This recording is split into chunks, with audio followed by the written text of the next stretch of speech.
आज हम आपको भारत के कॉर्पोरेट इतिहास की एक ऐसी सनसनीखेज और सबक देने वाली कहानी सुनाने जा रहे हैं जिसने न सिर्फ शेयर बाजार को हिलाया बल्कि कॉर्पोरेट गवर्नेंस की नींव को भी झकझोर दिया।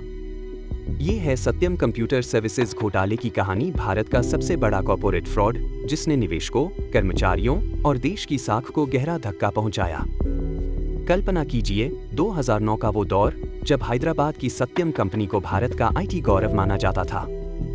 इसे भारत का माइक्रोसॉफ्ट कहा जाता था और ये देश की चौथी सबसे बड़ी आईटी कंपनी थी।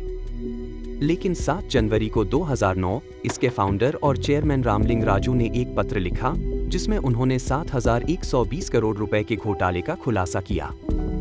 ये खटखट सिर्फ एक कंपनी की कहानी नहीं बल्कि लालच, धोखे और विश्वास तोड़ने की कहानी है।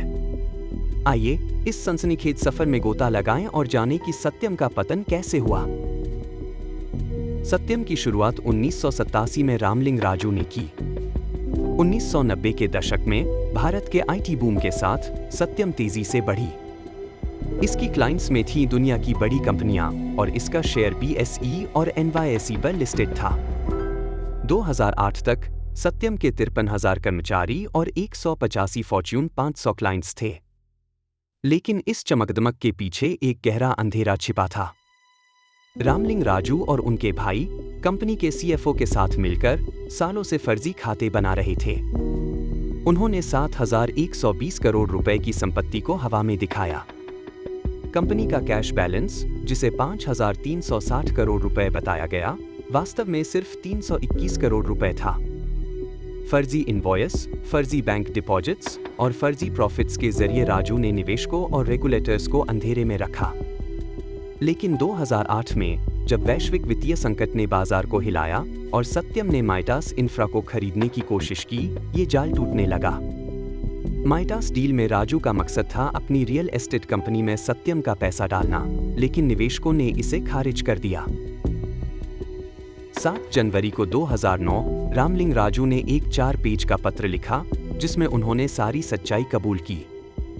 उन्होंने कहा, मैं एक बाघ की सवारी कर रहा था और मुझे नहीं पता था कि उससे कैसे उतरना है। इस खुलासे ने सत्यम के शेयर को 78% गिरा दिया और कंपनी का मार्केट कैप 13,600 करोड़ रुपए से घटकर 2,700 करोड़ रुपए रह गया। निवेशकों ने अपनी जमा पूंजी खो दी और कर्मचारियों का भविष्य अधर में लटक गया। सत्यम का घोटाला सिर्फ फाइनेंशियल फ्रॉड नहीं था, ये कॉर्पोरेट गवर्नेंस की नाकामी थी। कंपनी के ऑडिटर्स PricewaterhouseCoopers PwC ने फर्जी खातों को पकड़ने में लापरवाही बरती। बोर्ड ऑफ डायरेक्टर्स ने माइटास डील पर सवाल नहीं उठाए और SBI जैसे रेगुलेटर्स को इसकी भनक तक नहीं लगी। इस घोटाले ने भारत की कॉर्पोरेट साख को दुनिया भर में धक्का पहुंचाया। रामलिंग राजू और 9 अन्य को गिरफ्तार किया गया और 2015 में उन्हें 7 साल की सजा सुनाई गई। PwC पर 13 करोड़ रुपए का जुर्माना लगा और भारत में इसके ऑडिटिंग पर रोक लगी। सत्यम की कहानी का अंत पूरी तरह काला नहीं था। 2009 में सरकार ने सत्यम को बचाने के लिए एक नया बोर्ड बनाया। अप्रैल 2009 में टेक महिंद्रा ने सत्यम को 2,890 करोड़ रुपए में खरीद लिया और 2013 में इसका टेक महिंद्रा में विलय हो गया। इसने कर्मचारियों की नौकरियां बचाईं और कंपनी को फिर से खड़ा किया। लेकिन सत्यम घोटाले ने बड़े सबक सिखाए। पहला, कॉर्पोरेट गवर्नेंस में पारदर्शिता और जवाबदेही जरूरी है। दूसरा, ऑडिटर्स और रेगुलेटर्स को ज्यादा सतर्क रहना होगा। और तीसरा, निवेशकों को किसी कंपनी की चमक पर आंख मूंदकर भरोसा नहीं करना चाहिए। सत्यम की कहानी हमें बताती है कि लालच और धोखा कितना नुकसान पहुंचा सकते हैं और सच्चाई की कीमत हमेशा चुकानी पड़ती है। तो दोस्तों, क्या आप तैयार हैं शेयर बाजार के इस जंगल में सावधानी से अपनी राह बनाने की? कमेंट में बताइए और इस सनसनीखेज कहानी को शेयर करें।